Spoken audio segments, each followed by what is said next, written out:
Hello everyone, how are you? This is Dr. Chavikar. Welcome to my channel Krishna Institute of Education.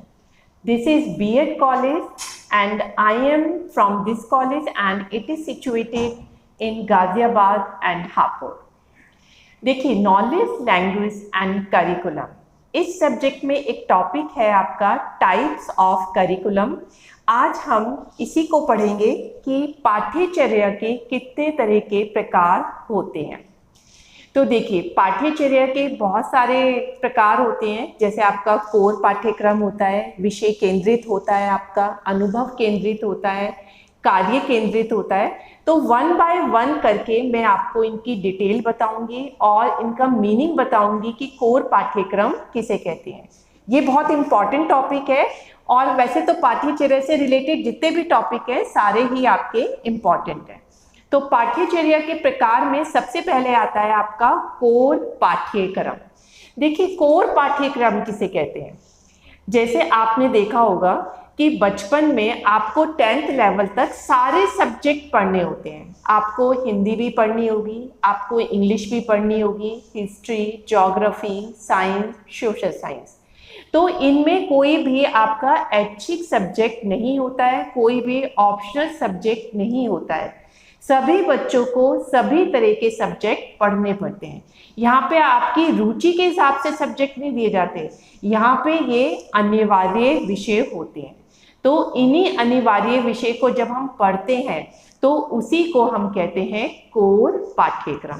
तो core पाठ्यक्रम आपको clear हो गया होगा कि इसमें सारे सब्जेक्ट कंपलसरी होते हैं और ये सभी स्टूडेंट्स को पढ़ने होते हैं, इसमें ऑप्शनल सब्जेक्ट नहीं होते। तो इसमें आपको सारे सब्जेक्ट पढ़ने होते हैं और ये फॉर्मल तरीके से इनका पूरा का पूरा सिलेबस होता है। तो ये होता है हमारा कोर पाठ्यक्रम। अब नेक्स्ट आता है हमारा विषय केंद्रित पाठ्यक्रम। विषय केंद्रित पाठ्यक्रम में होता है कि हमारे को सब्जेक्ट रिलेटेड हमारे को एक सिलेबस दिया जाता है और वो उनके बेसिस पे, सिलेबस के बेसिस पे जो है हमारी जो है पुस्तकें होती हैं, उन पुस्तकों से हमें ज्ञान लेना पड़ता है। तो इसीलिए सब्जेक्ट सेंटर्ड करिकुलम को हम पुस्तक केंद्रित करिकुलम भी कहते हैं। ये वाला जो करिकुलम होता है ये आपकी रटने की प्रवृत्ति पर बहुत ज़्यादा बल देता है, क्योंकि यहाँ पे एवोल्यूशन क्या होता है, जो पाठ्य पुस्तक से आप पढ़ोगे उसी के बेसिस पे क्वेश्चन पूछे जाते हैं और तभी आप जो है एग्जाम में पास होते हो। तो यहाँ पे बच्चे की क्रिएटिविटी जो है इतने ध्यान में नहीं रखी जाती है। यहाँ पे जो पुस्तक में चीज़ें दी हुई हैं वही हमारे को सारी करनी होती है। तो इस तरीके से बच्चों का ओवरऑल डेवलपमेंट रुक जाता है जो आपका सब्जेक्ट सेंटर्ड करिकुलम होता है, क्योंकि इसमें सिर्फ आपको रटना है और रट के एग्जाम देके आपको पास होना है। अब नेक्स्ट आता है आपका अनुभव केंद्रित पाठ्यक्रम। देखिए जैसे कि नाम से ही लग रहा है, इसमें जो टीचर्स होते हैं वो अपने अनुभव से बच्चों को बहुत सारी चीज़ें सिखाती हैं और बच्चों को भी बहुत एक्सपीरियंस किसी भी फील्ड में करते हैं। लेकिन वैसे तो ये बहुत अच्छा होता है क्योंकि बच्चे जो हैं टीचर की एक्सपीरियंस से सीखते हैं और खुद भी किसी भी चीज़ को सीखने के लिए अपने एक्सपीरियंस को वो ऐड ऑन करते हैं। लेकिन इसका सबसे बड़ा नुकसान क्या होता है, एक तो इसमें टाइम बहुत लगता है और इसके लिए हमें बिल्कुल ट्रेन टीचर की ज़रूरत पड़ती है और इसमें पैसा भी बहुत ज़्यादा खर्च होता है, क्योंकि जब आप अनुभव से किसे सिखा रहे हो तो उसके लिए ट्रेन टीचर होना ज़रूरी है जिसे सब चीज़ों की नॉलेज हो और उस नॉलेज से रिलेटेड एक्सपीरियंस भी होना चाहिए जिससे कि वो उन एक्सपीरियंस से बच्चों को सिखा सके। और इसका जो करिकुलम जब हम सेट करते हैं तो इसमें टाइम कंज्यूमिंग भी काफ़ी होता है और काफ़ी पैसा भी खर्च करना पड़ता है, क्योंकि बच्चों को सिर्फ एक पुस्तक के माध्यम से नहीं सिखाया जाता, बच्चों को एक्सपीरियंस के माध्यम से जो है सिखाया जाता है। नेक्स्ट है आपका कार्य केंद्रित पाठ्यक्रम। देखिए ये जो एक्टिविटी सेंटर्ड करिकुलम होता है इसमें सिखाते हैं कि आप जो भी चीज़ सिखा रहे हो वो किसी न किसी एक्टिविटी के थ्रू ही आपको जो है सिखानी चाहिए।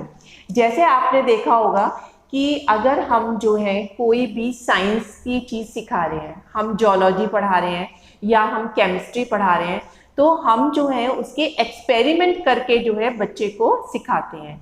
या जूलॉजी अगर हम पढ़ा रहे हैं तो हम डाइसेक्शन सिखाते हैं, फ्रॉग का लेबोरेटरी में ले जाते हैं, वहाँ पे फ्रॉग को काटना सिखाते हैं।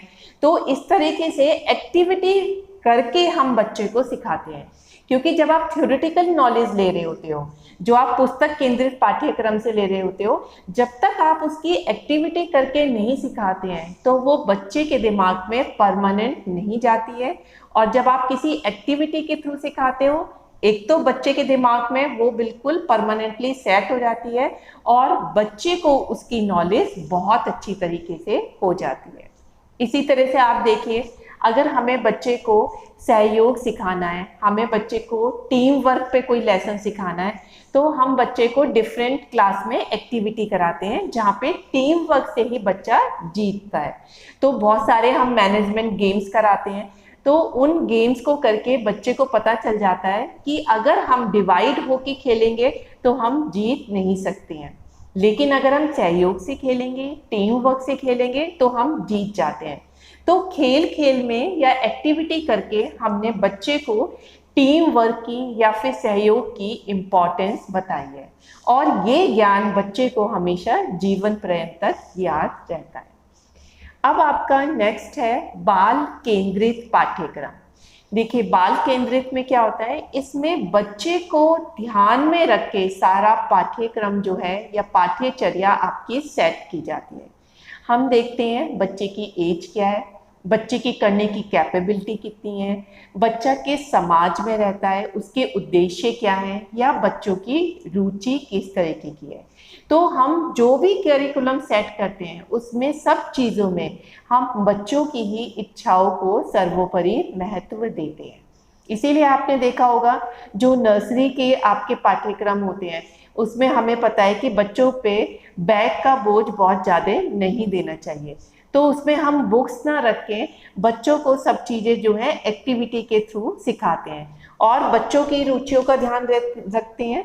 बच्चों की रुचियों के हिसाब से, जैसे हमें बच्चों को ABC सिखानी है, हमें पता है कि बच्चा कलर्ड चीज़ों की तरफ काफ़ी अट्रैक्ट होता है, तो हम उसी हिसाब से ABC के डिफरेंट मॉडल बनाते हैं, थोड़े से चार्ट बनाते हैं जिससे बच्चा उन्हें देख के अट्रैक्ट होता है और वो जल्दी से सीखता है। तो बाल केंद्रित में हम बच्चे की रुचियों का भी ध्यान रखते हैं, उनकी एज फैक्टर का भी ध्यान रखते हैं और उनकी एबिलिटी का भी ध्यान रखते हैं। अब नेक्स्ट है आपका शिल्प कला केंद्रित पाठ्यक्रम, जिसे हम बोलते हैं क्राफ्ट सेंटर्ड करिकुलम। ये जो आपका शिल्प कला केंद्रित होता है, इसका मेन उद्देश्य होता है कि पाठ्यक्रम में हम बच्चे को एक ऐसी कला सिखा दें जिससे कि जब वो अपनी एजुकेशन ख़त्म करता है तो वो जो है सेल्फ इंडिपेंडेंट हो सके, उसे किसी की नौकरी की ज़रूरत ना हो, बल्कि वो कोई भी वोकेशनल बिजनेस अपना खोल ले। जैसे शिल्प कला में हम बुनाई की चीज़ें सिखाते हैं, मेहंदी सिखाते हैं, या कताई सिखाते हैं, टेलरिंग सिखाते हैं, या फिर मिट्टी के खिलौने बनाना सिखाते हैं, या कारपेंट्री वर्क सिखाते हैं।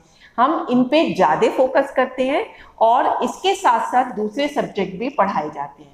तो इनसे क्या होता है कि जब हम शिल्प कला से रिलेटेड सब्जेक्ट पे फोकस करते हैं तो बच्चे को उसमें बहुत इंटरेस्ट आने लगता है और बच्चा उसे अच्छी तरीके से सीख लेता है। तो जब वो अपनी एजुकेशन पूरी करता है तो अगर वो चाहे तो इन शिल्प कला से रिलेटेड अपना कोई भी जो है व्यवसाय शुरू कर सकता है। अब हमारा लास्ट में है सुसंबद्ध पाठ्यक्रम, जिसे हम बोलते हैं को रिलेटेड करिकुलम। देखिए, को रिलेटेड से क्या मतलब होता है कि दो चीज़ें आपस में जो है रिलेट करती है। तो हम करिकुलम इस तरीके से करते हैं जहाँ पे दो सब्जेक्ट आपस में रिलेट करें, तो उससे दो सब्जेक्ट भी पढ़े जाते हैं और दोनों ही सब्जेक्ट एक दूसरे को हेल्प करते हैं। अब आप देखिए, जो बच्चा फिजिक्स पढ़ता है तो उसको हम मैथ्स भी पढ़ाते हैं। क्यों? क्योंकि फिजिक्स में बहुत सारे न्यूमेरिकल उन्हें सॉल्व करने पड़ते हैं। न्यूमेरिकल बच्चा तभी सॉल्व कर सकता है जब उसे मैथ्स की नॉलेज हो, उसे प्लस माइनस करना आता हो, उसे अलजेब्रिक इक्वेशन आती हो, तो तभी तो कर सकता है। तो इस तरह से बच्चे को मैथ्स भी करना आता है और अच्छे से फिजिक्स भी करना आ जाता है। उसी तरह से हम देखते हैं कि जब हमें कॉमर्स पढ़ाई जाती है तो अकाउंट्स के साथ साथ हमें इकोनॉमिक्स भी पढ़ाई जाती है। क्योंकि जो अकाउंट्स है वो किससे रिलेटेड है, बिजनेस ट्रांजैक्शन से, कि जब हम बिजनेस खोलते हैं तो अपने बिजनेस ट्रांजैक्शन को कैसे हम रिकॉर्ड करेंगे वो हमें अकाउंट में सिखाया जाता है।